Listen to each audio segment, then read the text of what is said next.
Tulpo Brothers, nagluluksa matapos mabawasan ng isa sa pamilya. Labis sa pagdadalamhati ngayon ng magkakapatid na Tulpo dahil sa pagpano ng kanilang minamahal sa buhay. Kilala ang Tulpo Brothers na sina Ben, Rapi at Erwin bilang mga haligi ng public service sa Pilipinas. Sa loob ng mahigit 2 dekada, naging boses sila ng mga ordinaryong mamamayan. Tinutulungan ang mga inaapi at mga nangangailangan. Si Ben ay utak sa likod ng matagumpay na programang Bitag, isang documentary reality at investigative public service program na maraming beses nang pinarangalan bilang Best Public Service Program. Si Rapi naman, nakilala bilang idol ng masa, ay nagsimula siya bilang disc jockey bago tuluyang sumabak sa mundo ng pagbabalita. Siya ang nasa likod ng mga popular na programang Rapi Tulfo in Action at Wanted sa radyo, kung saan naging sandigan siya ng maraming Pilipino sa paghahanap ng katarungan.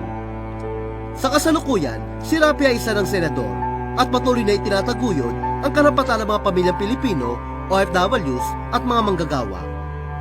Si Erwin naman, bukod sa pagiging news anchor at broadcaster, ay dating nagsilbi sa United States Army mula 1988 hanggang 1992. Siya ngayon ay isang kinatawan para sa ACT-CIS Party List at kasalukuyang Deputy Majority Leader ng Philippine House of Representatives. Lumaki ang mga Tulpo sa ilalim ng mahigpit na disiplina ng kanilang ama, na si Colonel Ramon Silverstar Tulfo Sr., isang miyembro ng Philippine Constabulary. Parang nasa batas militar ang kanilang tahanan dahil sa striktong mga patakaran at mahigpit na disiplina.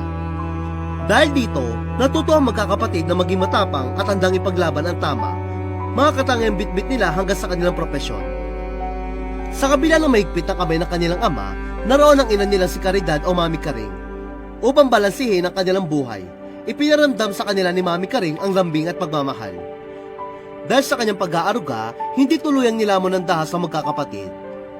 Natuto silang maging mapagbigay at maunawain, katulad ng kanilang ina, na madalas umano magbigay ng tulong noon sa mga asawa ng mga sundalo na nangangailangan ng suporta.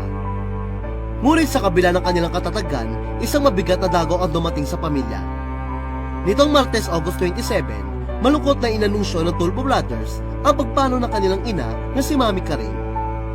Sa kanilang mga pahayag, damang-dama ang labis sa pagdadalamhati at pasasalamat ng Tulpo Brothers. Ani ni Senator Rapi, "Dear Mommy, there are no words to describe how very thankful I am to you for bringing me into this world. I am not going to be who I am today, if not for your love and care that you unselfishly showed me since the beginning of my life. Paalam, Mami, mahal na mahal po kita." Saad naman ni Ben, "Bye, Mom, thank you for bringing us into this world. We will never forget your love and sacrifices for us. Thank you for teaching us how to help the needy and fight for helpless. Thank you so much, Mom. We love you till we meet again."